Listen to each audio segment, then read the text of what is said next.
All right. We are live here, Nerdgasm episode. What is this? Episode 4? Is it? Episode 4, yep. Awesome. All right.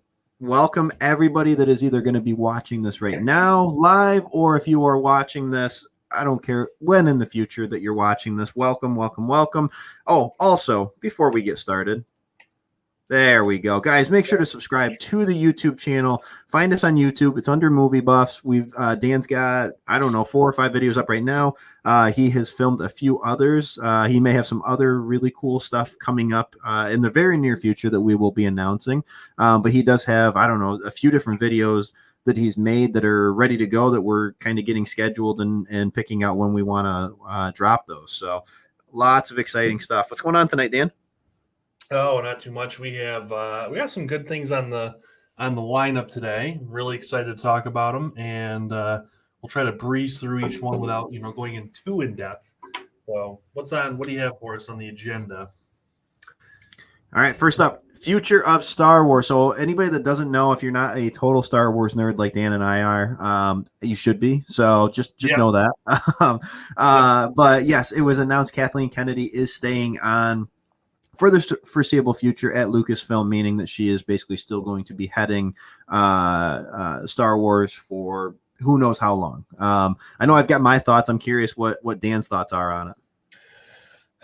I'm torn because here's the thing. I feel like we're on an upward. I like to think at least we're on an upward trajectory with Star Wars. Finally, the Mandalorian's really starting to. And I know a lot of people want to give her credit, but she is the head of everything, so she had to okay doing that. And I'm wondering if her strength with heading Lucasfilm is not. I mean, now that she doesn't have that sequel trilogy looming over her head, maybe she can move on, because things like Rogue One, I thought was a really good movie. I thought Rogue One was one of the best Star Wars movies out there.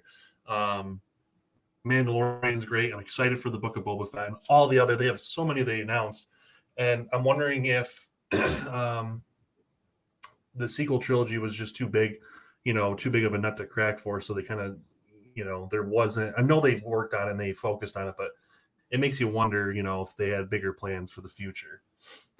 Well, to me, I don't know. There's 2 different ways of thinking about it. I mean, one, like you said, maybe they had bigger plans, but they felt that it was necessary and it was needed to basically give fans that sequel trilogy.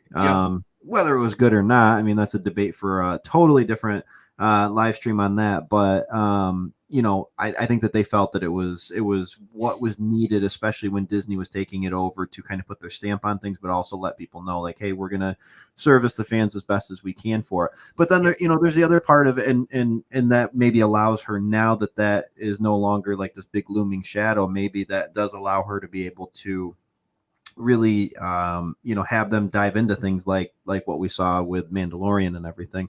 The other part of it though too is there's always kind of that little bit of doubt in the back of my mind, like, are they better off handing it over to somebody like Dave Filoni or Jon Favreau, who are fans of Star Wars? Maybe Kathleen Kennedy is. She's never come out really and said one way or another, but do like what Marvel has done with Kevin Feige, who is a huge Marvel fan, and look what he has done with that whole universe and everything. It makes you kind of wonder, like, if Dave Filoni was in charge. I mean, obviously the guy's resume speaks for itself between the Clone Wars and now Mandalorian. Like, he knows his shit. He knows what he's doing. Well, people can say what they want, but bottom line, and Disney hasn't released numbers. I know WandaVision was a huge hit, but bottom line is Mandalorian's been the biggest hit Disney Plus has ever had. Not even close. Oh, yeah. And I believe WandaVision's the only thing that's even scratched the surface as far as closeness, and I don't think that was even really close. My guess is when she got rehired, re-signed for a longer contract, my guess is she didn't come in with, no idea of what's going to happen. She has a plan, and I'm hopeful. And I think more than anything, she's a businesswoman, and I think that's what they really needed. And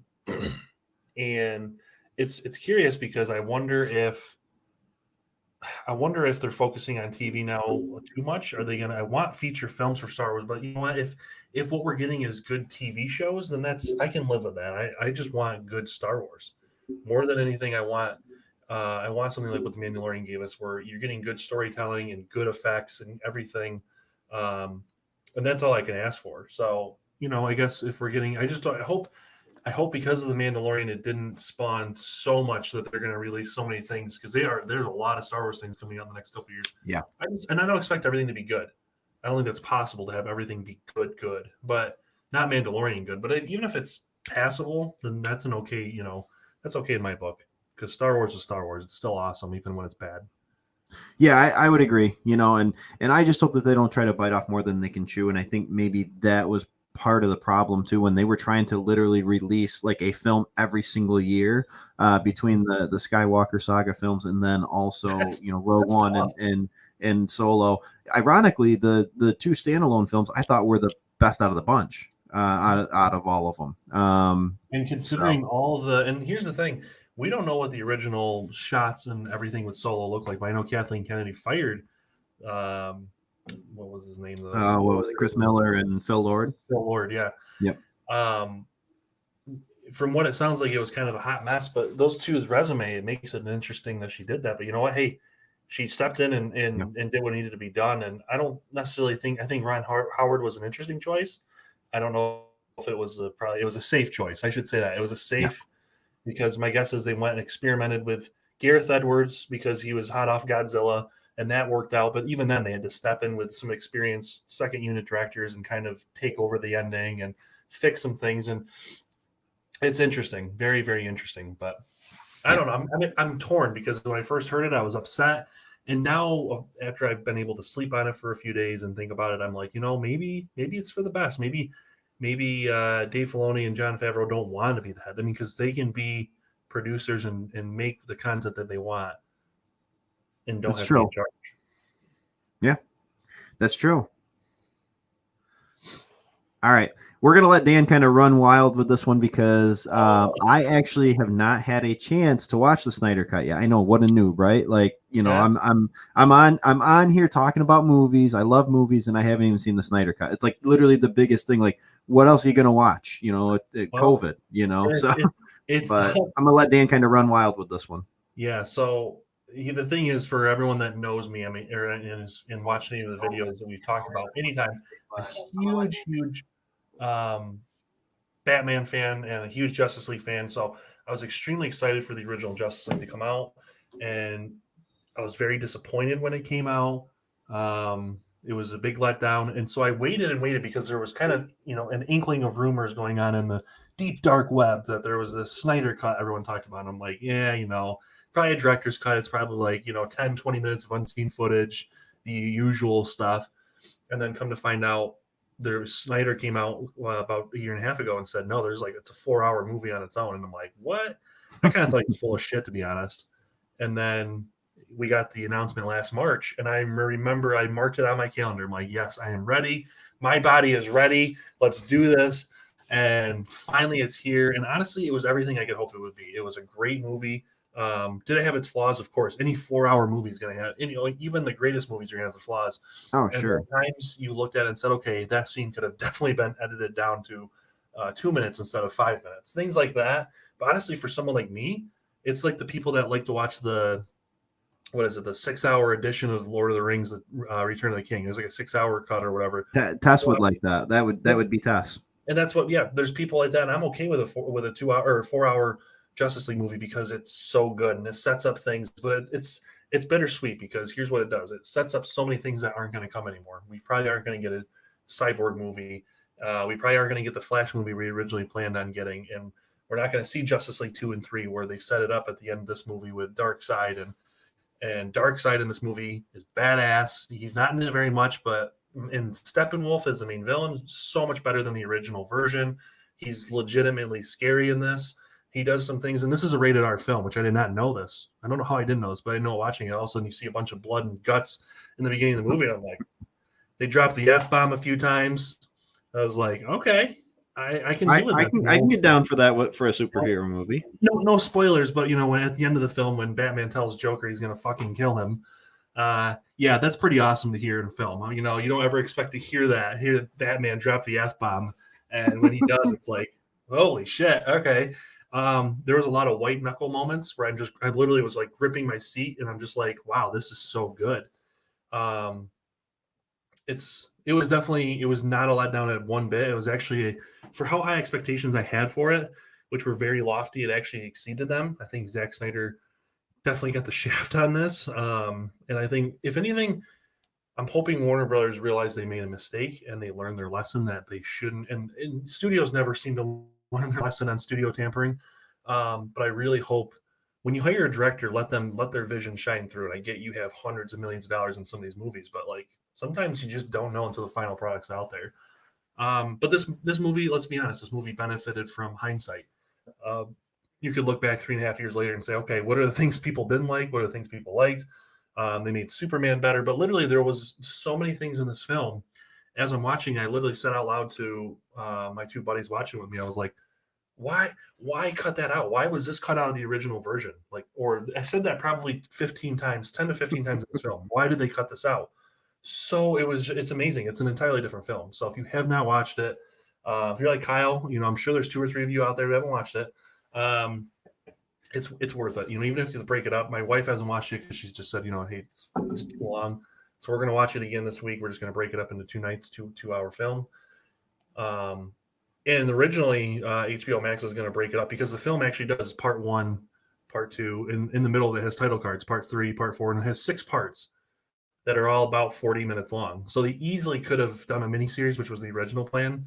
But Zack Snyder wanted it to be a feature film, which was the original, his vision. But I'm going to be honest, I actually think it would have been better as a miniseries because it was after each part, I was, wow, it could have ended right there and I would have wanted more, next week kind of thing. So very, very good. Not a letdown in one bit. Awesome. No, I'm excited to see it. Like I said, I'm a noob and haven't had a chance to watch it yet. I did see the 2017 version a few different times, and it was one of those. It was almost like one of those movies where in theaters you want to believe that it was really good. Like everything leading up to it seemed like it was going to be good, and you wanted to really believe that it was good. Like you wanted it to be good, and you almost kind of trick yourself into thinking that it was good. And then after you've had time to reflect on it, it's like, no, that just wasn't any good. And then it was also like, honestly, it was kind of like Last Jedi. When it came out, I bought it. I was like, okay, I'm going to give it another try. And after, I don't know, half hour into the movie, I was already far enough in that I got to finish watching the movie because, you can't just stop halfway through. But at the same time, I'm sitting there like questioning what I'm doing with my life watching that movie because it was just, yeah. And that's exactly what, in my opinion, I think both of those movies actually suffer from the same thing. It's not that they're bad movies; it's that they're in the wrong franchise. It's Justice League tried so hard to be an MCU movie. It was very clear that Joss Whedon came in and Warner Brothers hired him, saying, "Hey, we want a Marvel movie. We want an Avengers type of movie where it's got comedy. But it fell flat. He, and I don't think it's necessarily his fault. I think it was just the producers. They completely royally screwed everything up on that. And I think The Last Jedi, I think Rian Johnson came in with good ideas, just not for a Star Wars, not for the sequel movies, not for the Skywalker saga. If he came in with an original movie, and that's why I still would actually be interested in Rian Johnson doing a trilogy of his own that was like a Knights of the Old Republic or something like that, because there's not expectations there. When it's a Skywalker saga one, there are expectations for each film that you should abide by, and he didn't do them at all. Yeah, you take the most heroic character in like movie history and you turn him into a lazy old pud, basically. Yeah, exactly. No, not a bad idea. Seems like a cool idea, but not for Luke Skywalker. You can't get Luke Skywalker with Shaft. So. All right, Godzilla Kong, and I know this is a biggie because Tess and I were walking the other night in town, and the theater in town is actually opening with this movie, which I don't know, to me is like really cool because we haven't had movies in a theater in so long, like you almost forget what it was like, and to see like that movie poster out front and everything, and like all the signage for it and everything was just awesome. Yeah, I'm going to be honest. I have HBO Max, so it's going to be streaming on there, and I pay a monthly price, so I can stream it for free. Yeah, I'm going to go to the theaters to watch it. I'm going to. It's going to be the first movie I've been to in over a year in the theaters. I need to go. It's needed. It is necessary, and I'm doing it. So, going to be going to see it. I expect it to be very similar to King of the Monsters and Kong Skull Island, where you're just getting shitty characters thrown at you for about an hour and a half. You got to put up with that. But if you can put up with that, there's about a half hour to 45 minutes that's going to be just fucking epic. Yeah. Awesome fighting, great CGI. So I'm really excited for that. But that's the thing. I'm curious. I think I know how it's going to end.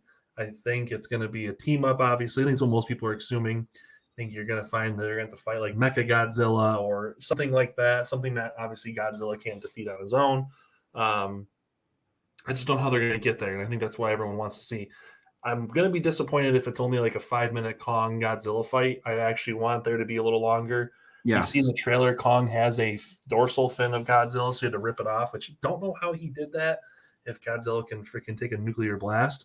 But okay, we'll see. We'll have movie logic with this one, see what's going to happen. Yeah, no, I'm excited. I want to, before watching this, I want to go through and watch.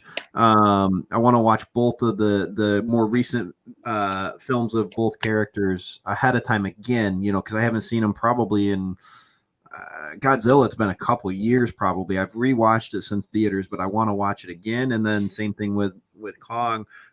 It's been a little more recent, but I do want to go back and rewatch it again and everything just to kind of get prepped and ready and kind of get in that mindset for it. But I'm excited for it. I think you're right. I think you're going to kind of have to suffer through, an hour's worth of, characters that you really don't care about. Everybody knows why you're in the theater and everything. You just kind of have to suffer through the other parts of it to get to that part where it's the exciting part of it and a lot of fun.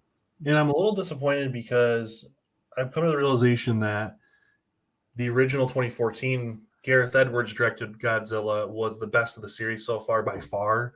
As much as I love, and that's what people complained about, is he gave Godzilla Jaws treatment, where you only show the monster for the last, 5 minutes of the movie. It seemed like I rewatched it about a month and a half, 2 months ago, and I would agree. I needed more. I really wanted more Godzilla, but you actually do care about the characters a lot more than the other two movies. That's for sure. So I don't know. I'm a little torn. Why can't we have both? Is it too much to ask? Can we have an hour of monsters fighting while somehow giving us an hour and a half of people talking, and we have to care? I don't know. Well, whatever.